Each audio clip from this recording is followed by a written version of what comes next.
What's up, Steelers Nation, and welcome back to SteelersFix Daily. The preseason is officially in the books, and the Steelers wrapped it up with a 19-10 win over the Carolina Panthers down in Charlotte.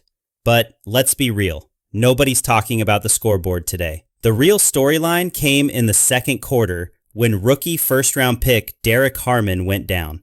It was one of those moments where time just seemed to stop. Harmon's knee bent awkwardly under a blocker, and before you knew it, trainers were waving for the cart. The cameras zoomed in, towel draped over his head, teammates surrounding him but looking shaken. You could almost feel Steelers Nation holding its breath in unison. Think about it. Losing a rookie centerpiece before week 1, it felt like disaster in real time. For years, we've seen this story before. Star rookie goes down, big dreams crash before they even start.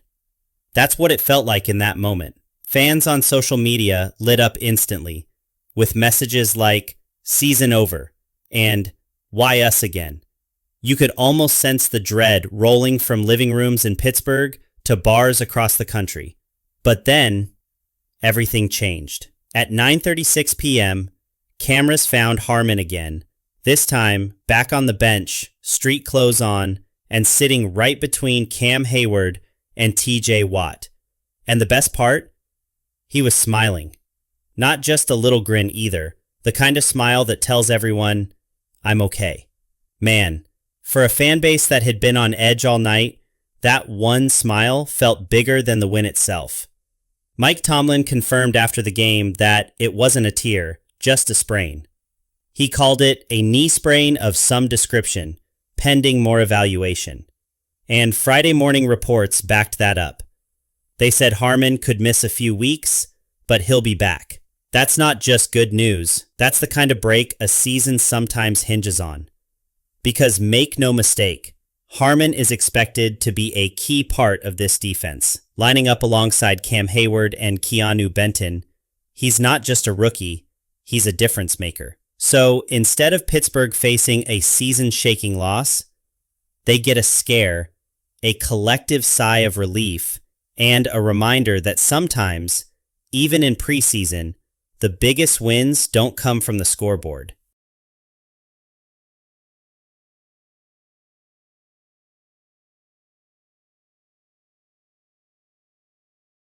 Let's shift to the other big story from that night. If Derrick Harmon's injury scare was the low point, then Skylar Thompson's rise was the clear high. Back in April, when the Steelers drafted Will Howard, everyone figured the depth chart was locked. Rodgers the starter, Mason Rudolph the steady backup, Howard the rookie project, sitting at number 3.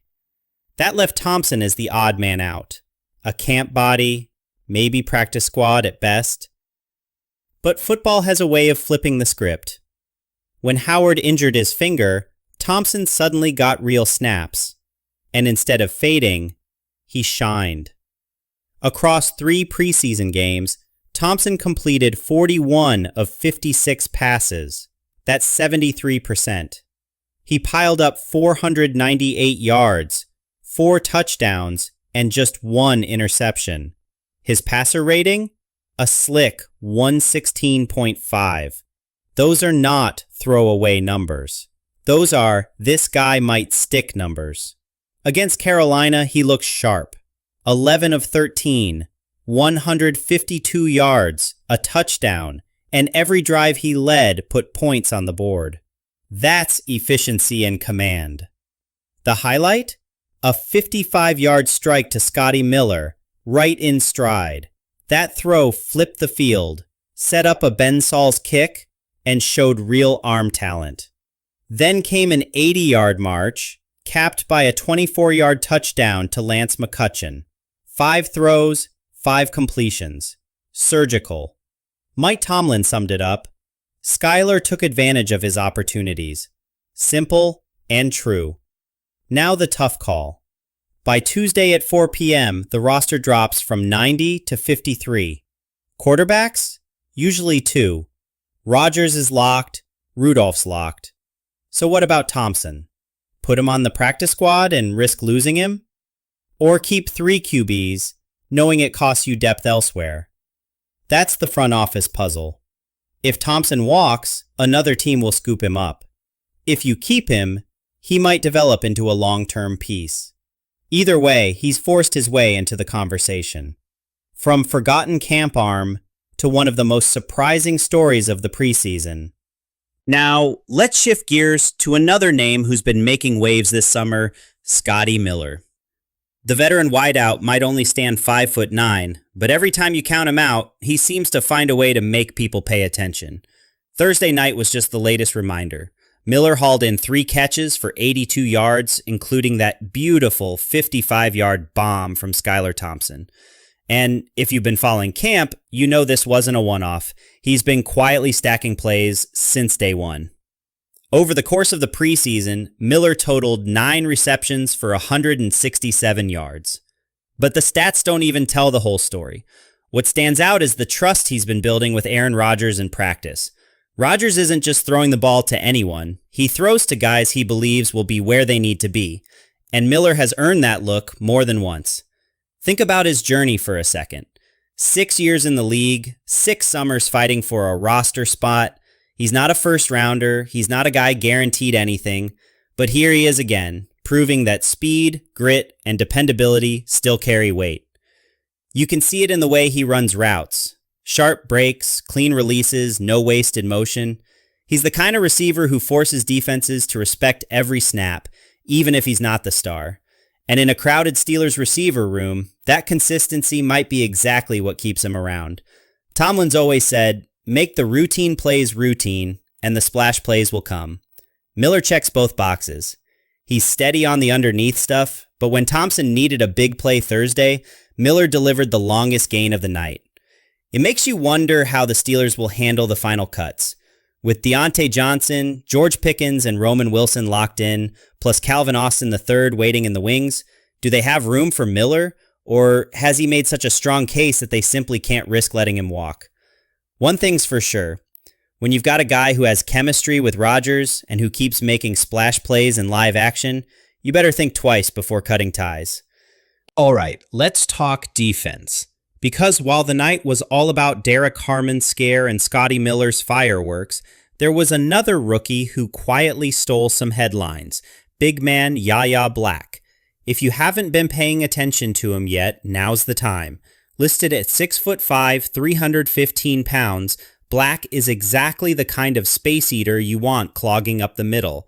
But Thursday night against the Panthers, he showed he can be more than just a body. On one play in the second quarter, Carolina tried to test the interior with a zone run. Didn't matter. Black shed his block, swallowed up the back, and dropped him for a loss. That's the kind of play that jumps off the film when coaches go back and review. But it wasn't just that one moment. Over the last 3 weeks, he's consistently flashed.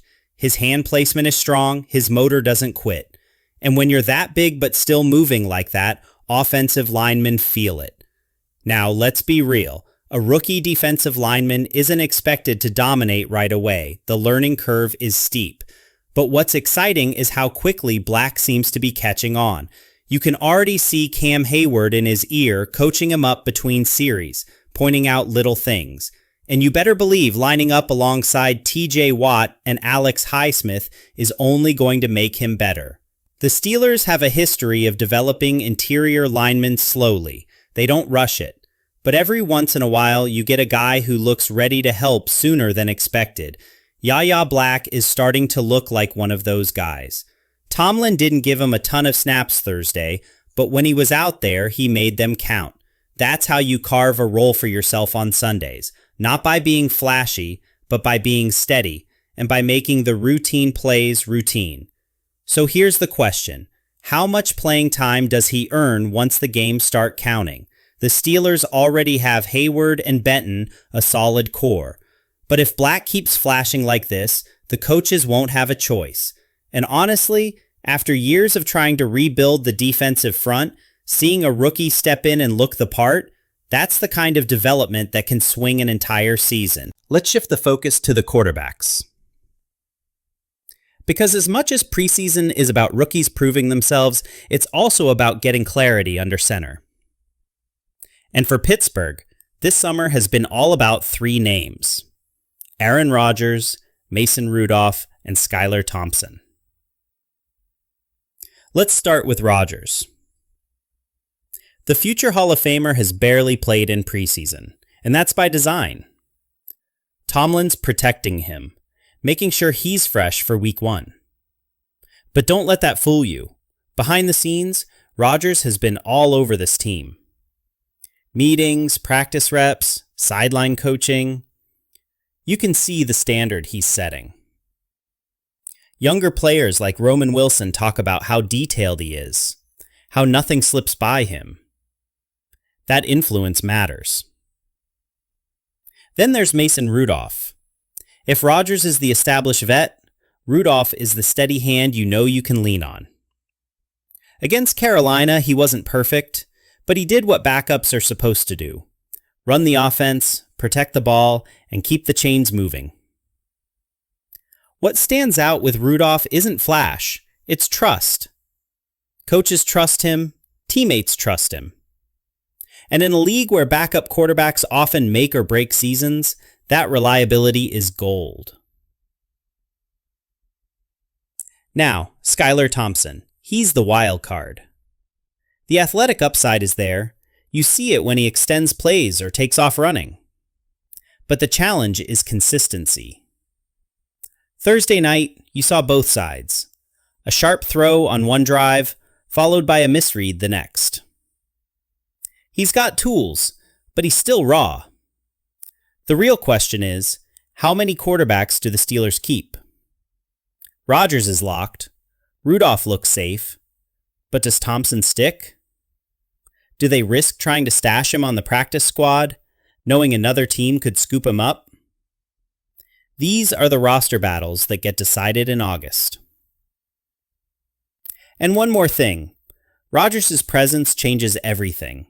Even if he's not on the field in preseason, his standard ripples through the depth chart. When your backup is sharper, when your third stringer pushes harder, that's Rodgers without even throwing a pass. Bottom line, this quarterback room looks as stable as it's been in years. And for a franchise that's been searching since Ben retired, that's no small thing. The run game has quietly become one of the most important storylines of this preseason. Not because it's flashy, but because it's about laying a foundation. And that foundation now belongs to rookie Caleb Johnson. The second-round pick has been getting a steady workload all camp, and on Thursday night, he showed exactly why the Steelers believe he can be a piece of the puzzle moving forward. Johnson ran with a blend of patience and power, picking his spots behind the line, lowering his pads, and fighting for extra yards. He might not have Najee Harris's name recognition, but Johnson's style feels tailor-made for this new-look offensive line. At 6'1", 218 pounds, he runs behind his pads and keeps the chains moving. That kind of consistency is what Pittsburgh has been missing at times over the last couple of years. And speaking of the line, Broderick Jones, Troy Fautano, Zach Frazier, and the rest of that group deserve credit. Thursday night wasn't perfect. Too many penalties slowed things down, but in pass protection, they kept the pocket clean. And when Johnson, Jaylen Warren, or Trey Sermon got a crease, they hit it. Jaylen Warren, by the way, continues to look like the ultimate compliment. He's got that burst through the hole, that shiftiness on the edge, and his ability in the passing game is only going to make Aaron Rodgers' life easier. You could almost sense Rodgers nodding his approval on the sideline when Warren picked up a blitz and gave Thompson enough time to launch one downfield. The rotation is still being sorted out, but the vibe is different. Instead of relying on one bell cow back, the Steelers are piecing together a stable: Johnson with the power, Warren with the versatility, Sermon with the depth. That's how you survive a 17-game grind. And here's the bigger point. When the run game is credible, the whole offense feels smoother. Play action opens up. Rodgers doesn't have to force things. And the defense? They're fresh when they come back on the field. It's not glamorous, but it's winning football. Now let's flip it over to the defense, because even though the offense grabbed headlines this preseason, it's the defense that continues to set the tone. From the first snap, you can tell this group is deep, fast, and physical. The front seven gets most of the attention, and rightfully so, with TJ Watt, Alex Highsmith, Cam Hayward, and Keanu Benton anchoring things. But where this roster really feels different in 2025 is the secondary. Joey Porter Jr. has settled in as the lead corner along with Jalen Ramsey. He's long, physical, and he's starting to trust his instincts. That rep against Carolina where he jammed the receiver at the line, flipped his hips, and forced an incompletion, that's exactly what the Steelers drafted him for. Opposite him, Darius Slay may be a veteran, but he hasn't lost a step. The leadership he brings to that cornerback room is almost as valuable as the snaps. Younger guys like Corey Trice Jr. and undrafted rookie Beanie Bishop have been feeding off that energy. And every time Bishop makes a play on the ball, you can feel the coaching staff's excitement. At corner, Jalen Ramsey is the ultimate chess piece, lining up deep, creeping into the box, or disguising coverages to bait quarterbacks. Deshaun Elliott's physicality next to him gives Pittsburgh something they've lacked in recent years, a true enforcer who's not afraid to set the tone across the middle. And don't sleep on Patrick Queen.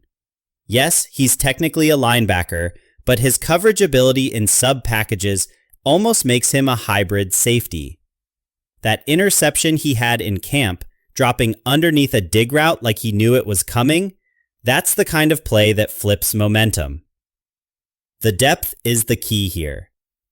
In past seasons, one injury in the secondary could unravel the whole defense. This year, they've got answers. Jalen Ramsey as a steady vet, Trice and Bishop as ascending talents, Chuck Clark as a versatile third safety. And all of it ties back to Mike Tomlin's philosophy. Play fast, play physical, and don't give up explosives. Against Carolina, the longest completion they allowed to a starting wideout was barely over 15 yards. That's the definition of taking the top off an offense and forcing them to be patient. So while Rodgers and the offense will get plenty of spotlight this season, it's the secondary depth that could be the quiet difference maker when games get tight in December. Special teams usually fly under the radar until the moment they don't. Pittsburgh has made it clear they don't want to be caught off guard in 2025. Ben Sauls was money. Automatic from inside 50, steady under pressure, and one of the true constants for this franchise during preseason. Against Carolina, he drilled a 48-yarder that looked like it could have been good from 60. That kind of reliability turns close games into wins. Both punters are entering the cutdown day neck and neck in competition. The consistency has matched the leg talent. And to their credit, they strung together a preseason of booming punts with better hang time. When they flip the field, this defense becomes even more dangerous. Kick coverage units have also tightened up. A year ago, missed tackles and poor lane discipline cost them field position. Now you're seeing guys like Connor Hayward, Mark Robinson, and some of the rookies playing with urgency. It's not glamorous, but it wins games in November. And don't overlook the return game. Calvin Austin III has flashed as both a punt and kick returner in the past. His burst in the open field is a real weapon, and you can feel the energy shift every time he lines up deep. Special teams coordinators across the league will be circling his name on scouting reports. So when you zoom out and look at this roster as a whole, what you see is balance. Rodgers gives you experience and leadership at quarterback. The offensive line looks deeper than it has in years. Young receivers are growing into legit threats. The defense is fast, mean, and loaded with options. And special teams? Trending in the right direction. That's why the vibe around Pittsburgh feels different. It's not just excitement, It's belief. Belief that this roster can compete in a loaded AFC.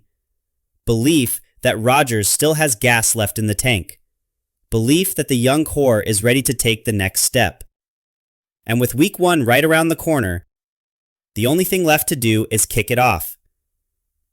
This has been SteelersFix Daily. Thanks for riding with me through camp, preseason, and now into the regular season.